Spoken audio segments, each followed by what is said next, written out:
Friends, welcome back to my YouTube channel study lover RV. ये हमारे vision IAS की PT 365 की series चल रही है। इसमें हम कर रहे हैं राज्य व्यवस्था, शासन और सामाजिक मुद्दे। हमारा आज का टॉपिक है पंजीकृत गैर मान्यता प्राप्त राजनीतिक दल, रजिस्टर्ड और अनरिकॉग्नाइज्ड पॉलिटिकल पार्टीज। तो ये भी सुर्खियों में क्यों है? भारत निर्वाचन आयोग, इलेक्शन कमीशन ऑफ इंडिया है, उसने चुनावी प्रणाली उसको प्रभावी एवं सुदृढ़ बनाने की प्रक्रिया के अंतर्गत 476 अन्य पंजीकृत लेकिन गैर मान्यता प्राप्त राजनीतिक दलों RUPP है उसको सूची से हटाने डीलिस्टिंग है उसके लिए उसने चिन्हित किया है।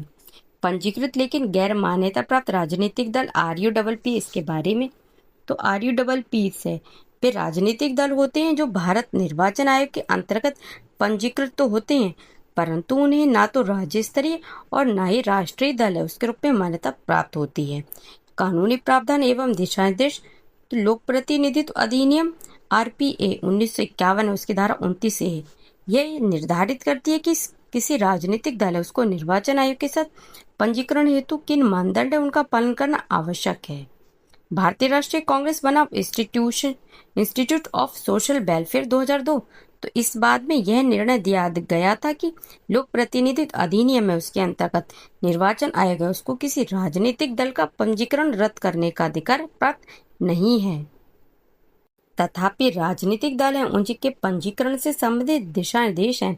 इनके अनुसार यदि कोई राजनीतिक दल है वो लगातार 6 वर्ष है उन तक चुनाव में भाग नहीं लेता है तो उसे सूची से हटाया डीलिस्ट किया जा सकता है। पंजीकृत और मान्य प्राप्त राजनीतिक दल है उनके बीच अंतर क्या है? तो पंजीकरण की स्थिति यहाँ पे क्या, पंजीकृत गैर मान्यता प्राप्त राजनीतिक दल और यहाँ पे मान्यता प्राप्त राजनीतिक दल। इलेक्शन कमीशन ऑफ इंडिया उसमें पंजीकृत लोक प्रतिनिधित्व अधिनियम 1951 उसकी धारा 29A के अंतर्गत है ये, और जो मान्यता प्राप्त है ये राज्य राष्ट्रीय दल के रूप में मान्यता प्राप्त होती है। चुनाव चिन्ह की बात करें तो चुनाव चिन्ह उनके आवंटन के मामले में इनमें वरीयता है, और जो मान्यता प्राप्त है इनमें आम चुनाव के दौरान जो आरक्षित चिन्ह है उनका प्रयोग करना है। चुनावी सुविधाएं तो जो इसमें क्या है, जो पंजीकृत गैर मान्यता प्राप्त है इसमें 10 प्रस्तावक है उनकी आवश्यकता है। लोकसभा, राज्य विधानसभाओं के आम चुनावों में भाग लेने के लिए सामान्य चुनाव चिन्ह और अधिकतम 20 स्टार प्रचारक शामिल हो सकते हैं। और जो मान्यता प्राप्त राजनीतिक दल है इसमें नामांकन दाखिल करने के लिए केवल एक ही प्रस्तावक की आवश्यकता है।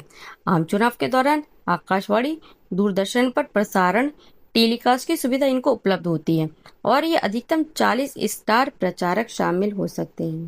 नेक्स्ट टॉपिक है विशेष गहन पुनरीक्षण, स्पेशल इंटेंसिव रिवीजन। तो यह भी सुर्खियों में क्यों है?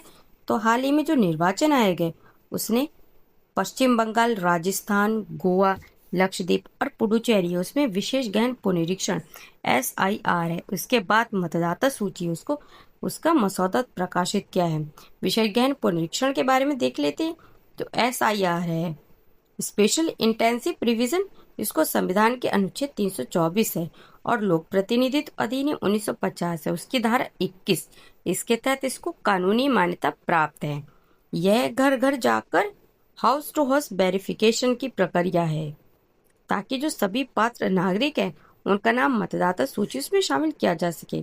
SIR है उसका आयोजन 1951 से 2004 है उसके बीच 8 बार किया गया है, जिसमें अंतिम अभ्यास 21 वर्ष उससे अधिक पहले किया गया था। निर्वाचक नामावली किसी निर्वाचन क्षेत्र में निवास करने वाले मतदाता है उसके रूप में पंजीकृत व्यक्ति हैं उनकी सूची होती है। संविधान का अनुच्छेद 326 है तथा जन प्रतिनिधित्व अधिनियम 1950 है, इसकी धारा 19 है। इसके अनुसार मतदाता के रूप में पंजीकरण है उसकी न्यूनतम आयु 18 वर्ष निर्धारित है। जो 61वां संविधान संशोधन अधिनियम 1988 था, इसके माध्यम से जो मतदाता पंजीकरण है उसकी न्यूनतम आयु जो 21 वर्ष थी उसको अब 21 वर्ष से घटाकर कितना कर दिया, 18 वर्ष कर दी गई है। नेक्स्ट है अन्य महत्वपूर्ण सुर्खियां, अदर इम्पोर्टेंट न्यूज। तो इसमें है सबसे पहले मुख्य चुनाव आयुक्त CEC की नियुक्ति और पद से हटाना, appointment and removal of chief election commissioners. तो जो मुख्य चुनाव आयुक्त हैं CEC तथा जो चुनाव आयुक्तों ECS है इसकी नियुक्ति मुख्य चुनाव आयुक्त और अन्य चुनाव आयुक्त अधिनियम 2003 है, इसके अंतर्गत की जाती है। 2023 से उसके अधिनियम के तहत ईसीआई है, उसको निम्नलिखित रूप से अधिक स्वायत्त प्रदान की गई है। जो मुख्य चुनाव आयुक्त हैं और जो चुनाव आयुक्तों हैं, उनको सुप्रीम कोर्ट के न्यायाधीश उसके समान वेतन लाभ प्रदान किए गए हैं। अपने पद और उसके कर्तव्य के निर्वहन के लिए सिविल या आपराधिक जो भी कार्रवाई है उससे उन्हें उन्मुक्ति प्रदान की गई है। मुख्य चुनाव आयुक्त हैं और चुनाव आयुक्तों की नियुक्ति के लिए खोज एवं चयन समिति उनके गठन का प्रावधान किया गया है। मुख्य चुनाव आयुक्त और चुनाव आयुक्त हैं, उनके लिए निश्चित कार्यकाल है वो तय किए गए हैं। सीईसी है, उसको पद से हटाने की प्रक्रिया जैसा कि अनुच्छेद 124(4) है उसके तहत उल्लेखित है। ये अनुच्छेद 324(5) है, उसमें कहा गया कि जो मुख्य चुनाव आयुक्त है उनको उसके पद से उसी रीति से और उन्हीं आधारों पर ही हटाया जाएगा जिस रीति और जिन आधारों पर जो सुप्रीम कोर्ट है उनके उसके न्यायाधीश है उसको हटाया जाता है। इस प्रकार जो मुख्य चुनाव आयुक्त है उनको पद से हटाने की जो प्रक्रिया है ये किसी भी सदन में कदाचार या अक्षमता है उसके आधार पर प्रस्ताव के साथ शुरू होती है।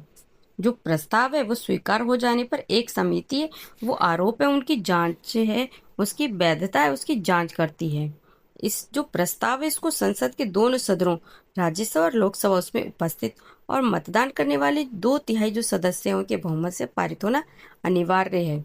इसके बाद भारत के राष्ट्रपति मुख्य चुनाव आयुक्त उसको पद से हटाने का आदेश दे देते हैं। मुख्य चुनाव आयुक्त और अन्य चुनाव आयुक्त इनकी सेवा शर्तें, कार्यकाल और पदावधि अधिनियम 2023 है उसके मुख्य प्रावधान। तो पात्रता क्या है? सचिव स्तर का उसको क्या होना चाहिए? अधिकारी होना चाहिए। वह भारत सरकार में सचिव स्तर है उसका पद धारण करता हो।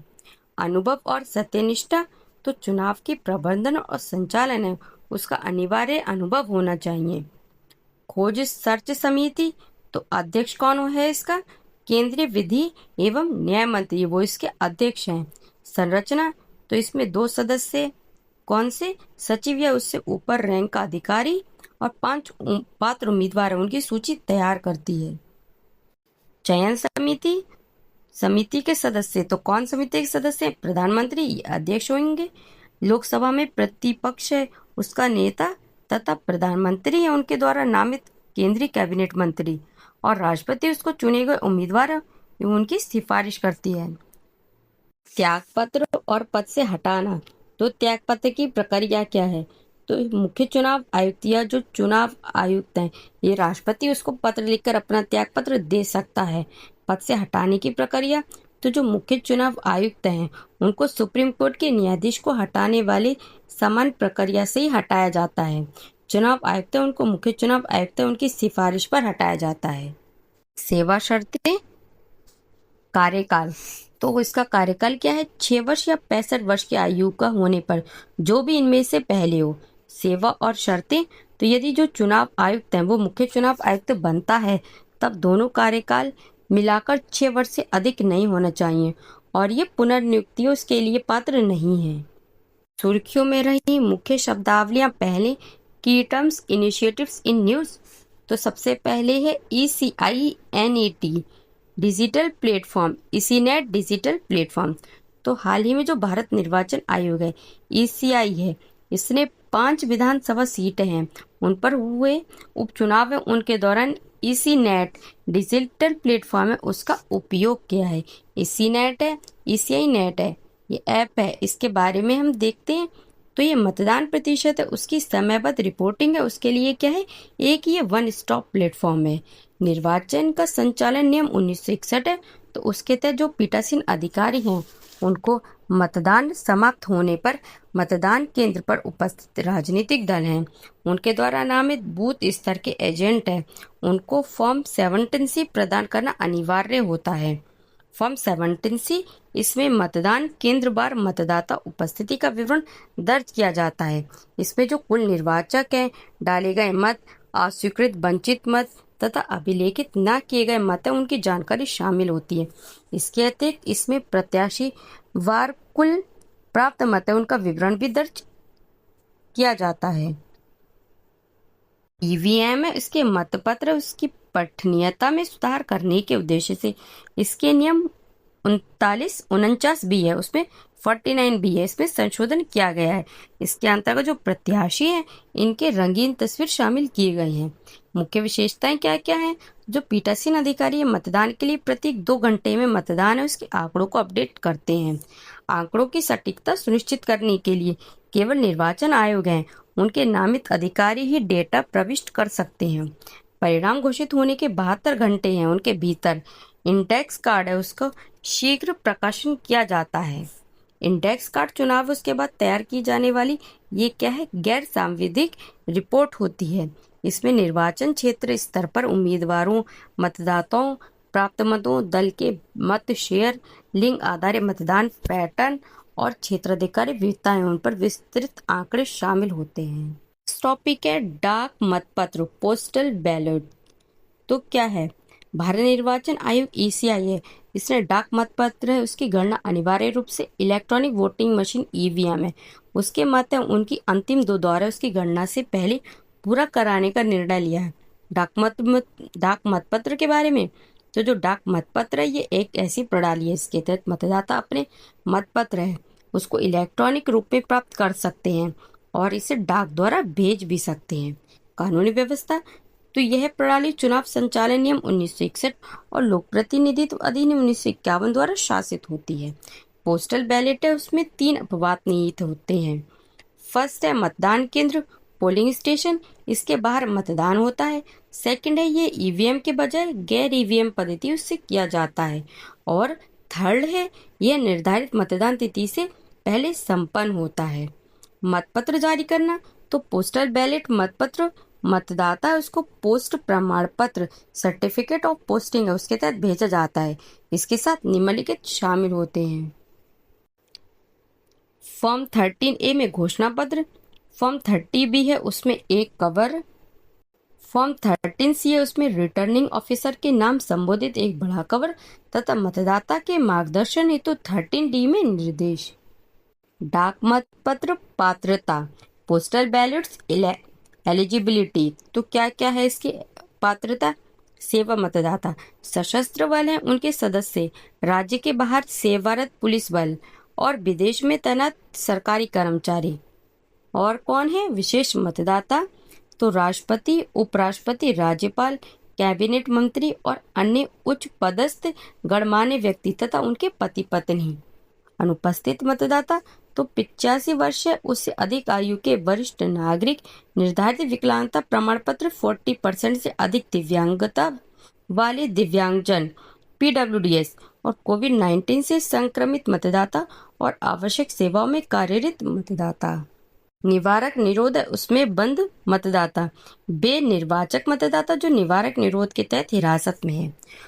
चुनावी ड्यूटी पर तैनात कर्मी, तो जो पीठासीन अधिकारी हैं वो मतदान अधिकारी, पोलिंग एजेंट और पुलिसकर्मी और रिटर्निंग ऑफिसर, ये सभी डाक मतपत्र है उसके लिए पात्र हैं।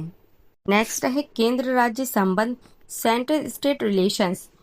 तो इसमें सबसे पहले है राज्य द्वारा स्वायत्तता की मांग, स्टेट डिमांड्स फॉर ऑटोनॉमी। तो ये भी सुर्खियों में क्यों है? तो जो तमिलनाडु राज्य सरकार है इसने राज्य की स्वायत्तता और संघवाद उसको मजबूत करने हेतु उपाय सुझाने के लिए एक उच्च स्तरीय समिति का गठन किया है। सुप्रीम कोर्ट के मुख्य न्यायाधीश न्यायमूर्ति कुरियन जोसेफ है उसको इस समिति का अध्यक्ष बनाया गया है। कुरियन जोसेफ को। भारतीय संविधान में संघीय व्यवस्था, तो जो भारतीय राज्यों का एक संघ है और राज्य हैं उनको संघ से अलग होने का अधिकार नहीं है। संघ एवं राज्य उसके बीच जो समान संस्थाएं और साधन हैं जैसे एकल संविधान, एकल नागरिकता, समान अखिल भारतीय सेवाएं, भारतीय निर्वाचन आयोग और एकीकृत न्यायपालिका। विधायी शक्तियों का विभाजन, तो संविधान का जो अनुच्छेद 246 है ये संसद और राज्य विधान मंडल है उनको 7वीं अनुसूची में सूचीबद्ध विषयों पर विधायी शक्तियां प्रदान करता है। संघ सूची में कितनी है? 97 प्रविष्टियां, राज्य सूची उसमें 66 प्रविष्टियां हैं और संवर्ती सूची उसमें 47 प्रविष्टियां हैं। 7वीं अनुसूची की सूचियों को प्रभावित करने वाला कोई भी संवैधानिक संशोधन कम से कम आधे राज्य विधान मंडलों द्वारा अनुमोदित किया जाना अनिवार्य है। फ्रेंड्स, ये वाली क्लास हम यहीं पे समाप्त करते हैं। आगे का टॉपिक हम नेक्स्ट क्लास में करेंगे। तब तक के लिए थैंक यू। जय हिंद।